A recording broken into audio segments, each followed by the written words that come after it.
Hi guys, welcome back to this week's version of Terry's Tips.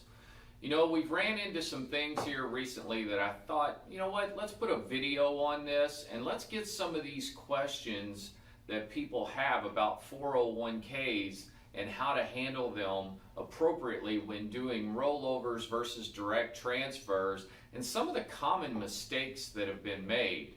So I'm not going to hit all of the highlights, but down at the bottom you can download the brochure, 9 401k mistakes to avoid. But I'm going to hit on a couple because I've just seen this recently. Here's the first and foremost, okay?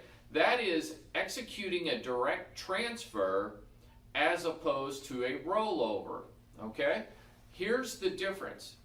If they make the check payable to you, number one, they're required to withhold 20%, and that has to go to the IRS. Now, what if you're not in a 20% tax bracket? And I had that happen recently, where a client had the check payable to themselves. Well, we caught it in time and had to send it back. Otherwise, you're giving the government an interest-free loan all year long. So you never want to make the check payable to yourself unless it is an FBO, for the benefit of. So you always make the check payable to the institution as an FBO for your personal name.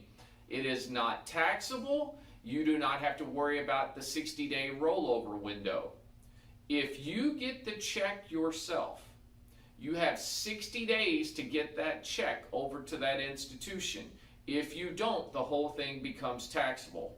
So execute a direct transfer instead. Here's another common one that I've seen a lot. People are changing jobs all the time nowadays, okay? We don't stay in the same career for 40 years anymore. So they get what they call old dormant 401ks. You do not want to leave your 401k in a dormant status because they are the ones that are in control. They have the ability to sell that 401k. You want to move that into a self-directed IRA, or maybe if you're with a new employer, transfer it into your new employer. But most of the times that I've seen, you want to move it to a self-directed IRA so you have more control over your tax situations, you have more investment choices, and you have ways to mitigate risk. Okay? Now, here's another one that I've seen with dormant 401ks. And I'll tell you a personal story here. I won't use their names, but basically what it is people forget to change their beneficiaries. And if you had an old 401k, you may have named a former spouse as a beneficiary. If you don't go back and change that, or if that's something that you just forget about and then you prematurely pass away, that former spouse is entitled to that money.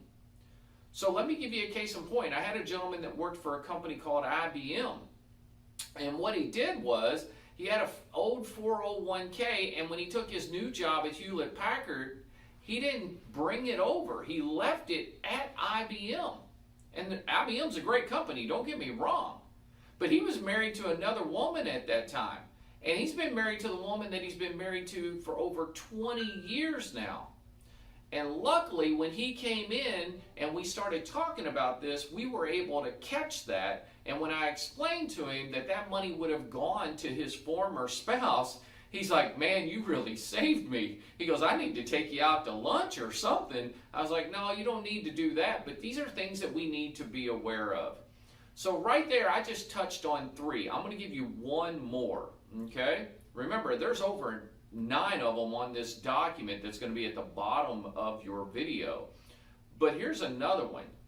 People forget to check if there's a Roth 401k option available to them. That is a post-tax instead of a pre-tax. The reason we did pre-tax for all of these years is we've been in a very low tax environment.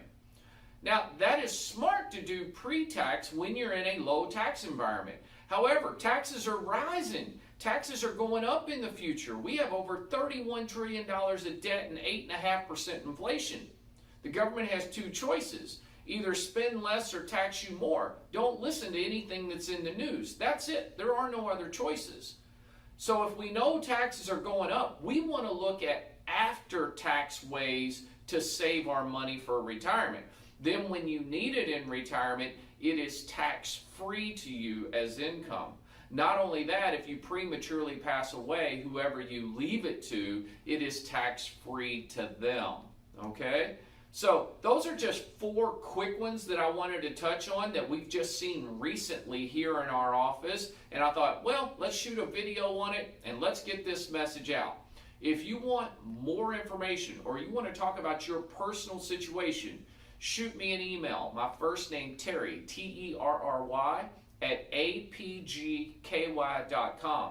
You can go to our YouTube page and watch a ton of videos on retirement planning and rolling over 401ks properly. You can go to our website, www.apgky.com, see all the blogs and newsletters and videos there as well. If you want, my phone still works here at the office, 502-653-7981. Give me a call. We'll have a quick conversation, find out if we can add value to your situation. Folks, thank you for your time. I appreciate it. We're seeing these mistakes that are being made, and I don't want you to make them. So until next week, you guys have a great one.